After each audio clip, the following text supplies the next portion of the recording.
Go through them. Yeah, so we'll make the JPEG work. So I just want to, I'll turn this over to Christine because I feel like what we're all learning is how to communicate and how to narrate through images. And so Christine's book, A Modern Natural Dyer, is over there, and I was sent this book, and I was just floored by how she had documented. I mean, she took the aesthetic of natural dyeing up a huge notch. And this is coming from someone who did write a natural dye book. So I was really, and Paige Green and I collaborated on that photographically, but to see how Christine put the modern piece into this, I was just thrilled. So I'll let you take it from here. Hi, I'm Christine, and I own a Verb for Keeping Warm. It lives in a 1,700 square foot space in Oakland, California. Half of the space is a natural dyeing studio, and half of the space is a yarn, fabric, fiber shop, and community center. So a big part of my job is connecting people and teaching people about textiles. Textiles are extremely important to me, and everyone who's involved in making them is also very important to me. So I come across a lot of different types of people on a daily basis, being in Oakland. You know, people who have never picked up a pair of knitting needles, what have you, to extremely expert spinners and knitters and wool growers and things like this. So a big part of my job is documenting the work and documentation as a form of teaching and looking at visuals to teach the kinds of things that are even going on in this room today and bringing it to the masses. And another way of looking at that is branding. So I think that's kind of one of the words that's not exactly being tossed around in the room, but it's what we're talking about is branding and how to brand your company in order to get attention so people look at your company and your product and apply value to it so you can get the amount of money that you need for your business to survive by selling the products and continuing to be engaged in your business. Basically, we have my website and we have my blog. I've been doing that for 7 or 8 years, telling different stories of the way that I interact with my community. And then kind of another way is Instagram. So I don't know how many of you have Instagram accounts. It's an app that you can download on your phone, and you can reach people around the world. And in a very kind of inexpensive, instantaneous way, you can bring them into your backyard and show them your sheep. And there's a thing on Instagram called hashtagging. You know, you can look at it as a gigantic archive. So every time you hashtag something, for instance, fiber shed, this app is collecting all of the information. So then you can go and search hashtag fibershed, and all of the images will come up that have been hashtagged. And it's a great way to get to know other people who are interested in fibershed. You know, maybe who also attended this event with you and you want to connect with them later. If you take a photo here and you post it to Instagram and you put hashtag fibershed, you could, you know, comment on their photo and say, hey, you know, I'm over here. Anyhow, so this is what my Instagram account looks like. I almost always use only natural light to photograph things. You definitely do kind of want to think about composition of your photo using natural light. People really like looking at pretty things. You can find people that you like a lot on Instagram, and you can kind of assess and think, why do I think this is pretty? And you could follow suit in what they're doing. Okay, how about the next slide? I'm so sorry.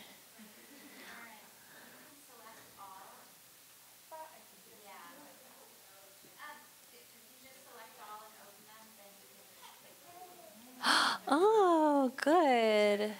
Thank you. And my top 2 are missing. If you kind of go back maybe to that one, and then we can go into the select all, and we should be, oh, there you go. No, sorry.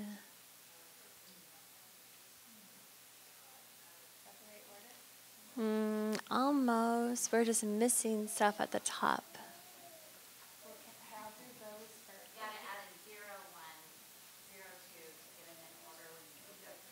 Oh, okay. I think the way we're doing it is better, the first way. Okay, so I'll talk about this. So anyway, here I thought I would zoom in on one of my photos from Instagram to give you an example. So I posted this yesterday to my feed talking about this line of yarn that I was releasing here today using all local dye. And you can see towards the bottom of the photo it says @FiberShed.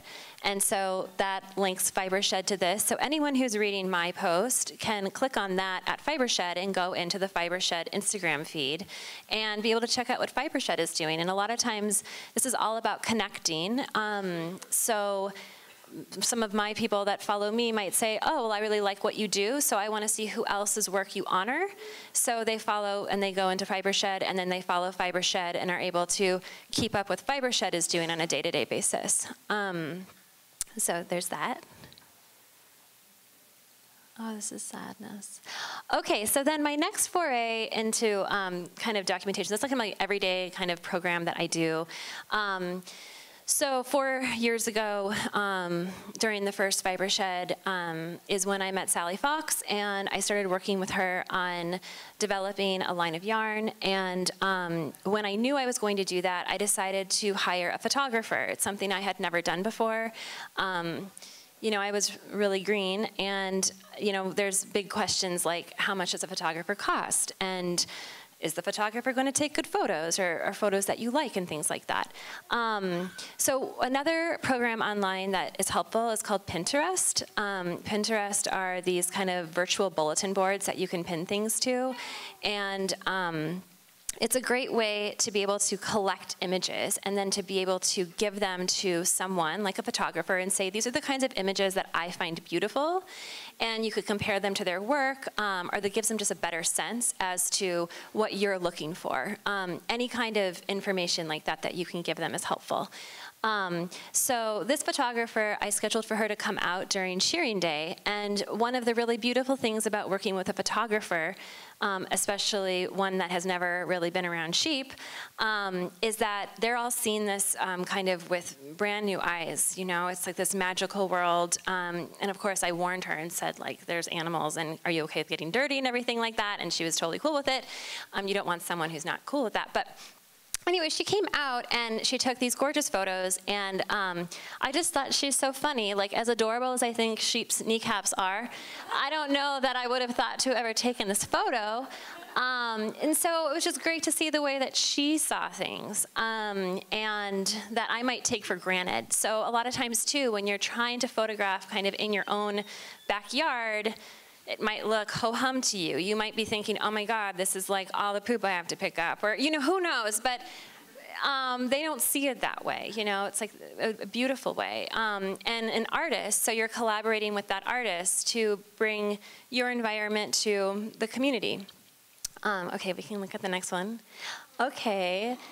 And yeah, she got this little lady going into, you know, she's going to come into like the little hug machine there, and she's going to come out into the shearing pen and get shorn. And my photographer's name at that point was Mimi, and she was also really good at capturing, you know, texture. So again, she's using kind of the eye of, you know, an aesthete, and knowing how to use a camera really well, which is also great. Okay, and there's Sally and I looking at wool together. You know, and again, like for a larger audience, when you're presenting photos to them, you know, we really like to get down to the nitty-gritty, micron counts and crimp and lanolin content, and, you know, all of these things that are very important, but are also a very definitive audience. And so in order for textiles to grow and for more people to be interested, you know, there has to be some kind of language that they can understand and that they can relate to, right? Relatability. So there are things like, you know, where, you know, you're not going to look really close at the fleece. They might not even know exactly that that's a fleece, but they see two people like hand to hand, like a connection. To people. That, okay. Okay, and so then what happened was I started writing my book. So I had a very certain, I had many certain ideas when setting out to write my book. And at the very top of the list was to make it as beautiful as possible. So because of a few reasons. One reason is because I want it to reach the largest audience possible again.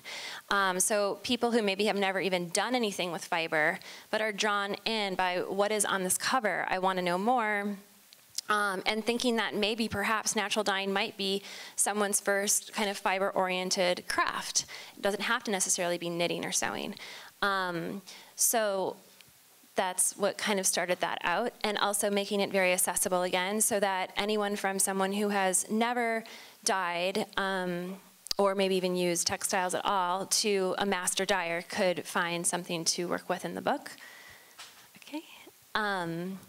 Yeah, so this is kind of when you open the book, you pretty much instantly kind of fall into this 20-page sequence of, I chose 20 dyes that I thought were accessible, had pretty good predictability, and had good color fastness, because again, when dealing with a larger audience, they're a little bit more used to wanting things for the color to stay on it and not wash out and things like that, so I didn't want to lose those people.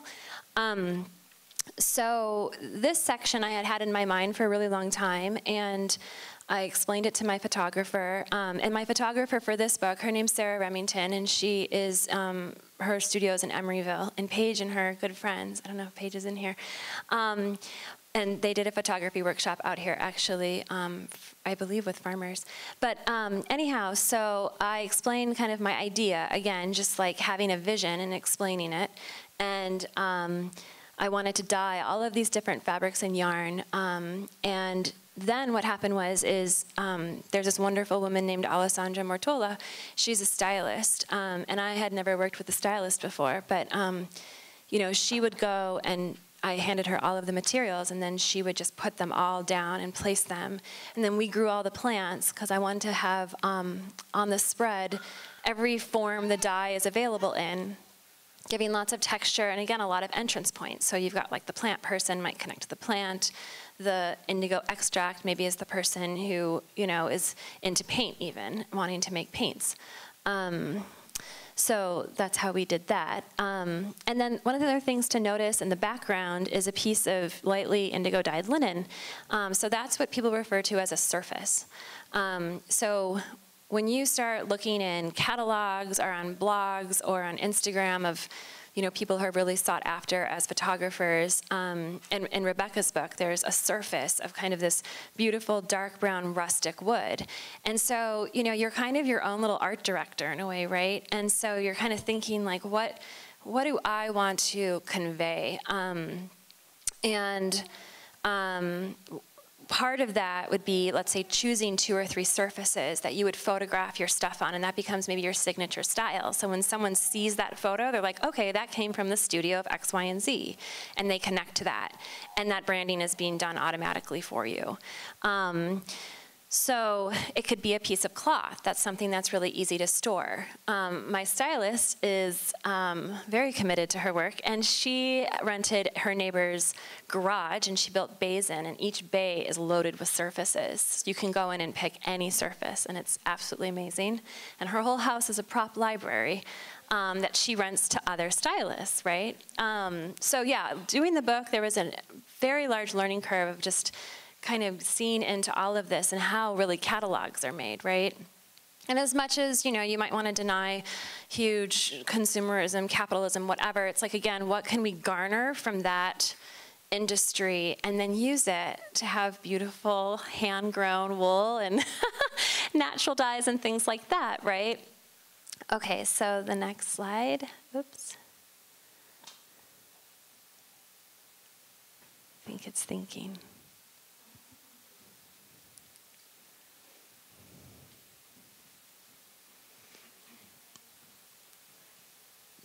Yeah, we can pull up. This is just another page in the catalog of color for you to see.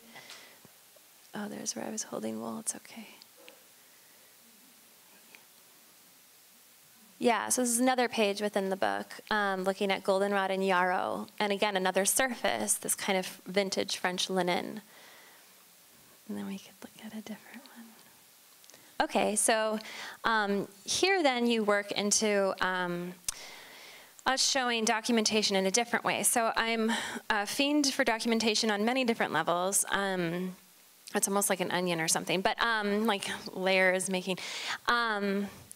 So yeah, in my dye studio, we, for the most part, document all of our recipes and everything. And in the book, there's a really big theme of documentation that goes through it, where I basically guide you through the organization of the book as to how you would guide your natural dyeing process in order to understand your results to the best ability that one could. So this just shows you a photo of the different kind of color cards and things that we have. And then here's another layer of documentation that we did within the book, which is we took the kind of most widely found form of natural dyeing extracts, and in natural dyeing, one of the biggest learning curves is that each plant has a different amount of pigment in it, each type of plant. So again, just like cooking, you have where, you know, maybe 3 garlic cloves is 1 onion. So what I did was I created a series of values, and then I restricted the amount of fiber and the amount of water, and I changed the values of the dye. And then in the book, there's a graph subset over this, and you can see how much dye it took. So when you go to dye, it's kind of a cheat sheet for you to be able to pick out on there what color you're aiming for, and then it tells you the amount to get that. And then the other part is then I teach you how to start combining those things and what percentages essentially, but I have it broken down into teaspoons and tablespoons instead, so you can make even more colors.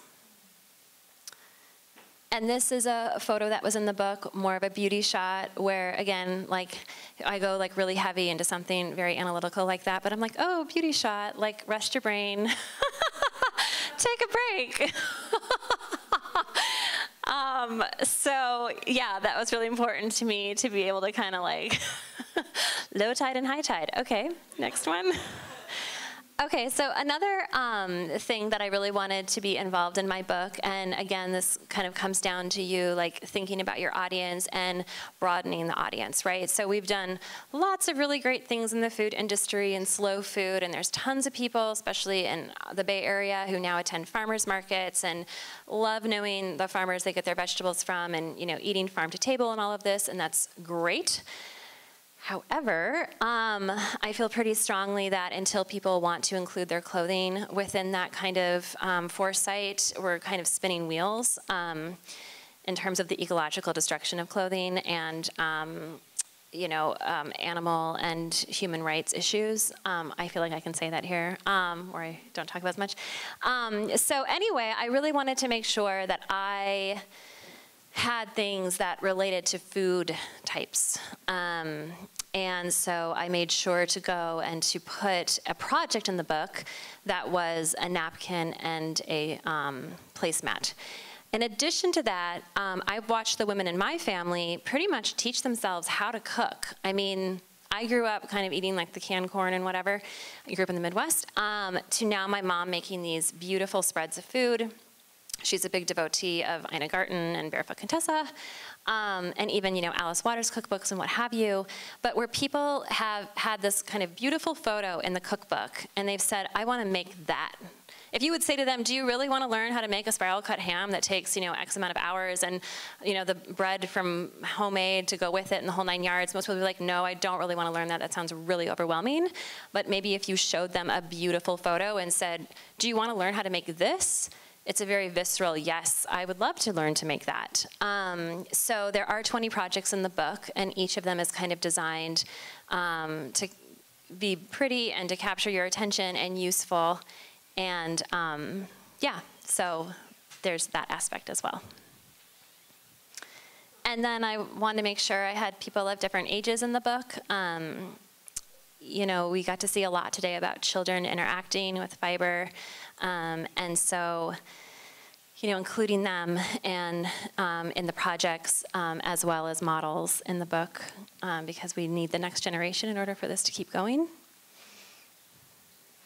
And this is just another photo. This is kind of me thinking about environment. So I think that, you know, the area where we live is one of the most beautiful areas in the world, and I think people do really enjoy looking at photos of it. And so when I went to do the book, I definitely wanted it to have that feeling within the book, this emulation. And it's the same thing with any of your farms or any of your products. We all live here for a reason, and most of us, I would guess, think it's really beautiful. So kind of how do you interface with your environment, your physical environment, and how can you incorporate it into the branding? You live in a really special place in the world. So there's that. Oh, okay, and so finally, this is kind of comes back to collaboration again. And so there's a woman named Natalie Channon who owns a company named Alabama Channon. And she's a friend of mine, and I greatly admire her work and her business. She's written 4 books. She has a clothing line. It's all made by hand. People pay insane amounts of money for it. And she also has a DIY line. So if you don't have that kind of money, you can make it yourself. So also within your, you know, potential Instagram feed or vlogging or what have you, just kind of thinking about other companies who share ethics with you and how you could collaborate with them. So I took these blanks that are made by her in Alabama, and I dyed them and I use them as a project in my book.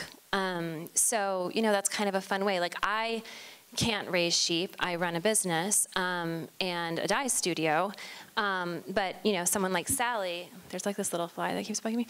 But Sally, you know, has the sheep and has the cotton, you know. So kind of figuring out, too, like, what are your strengths and how can you lend them to one another? And that's all, actually. That's the end. So it was time. Bam. Done.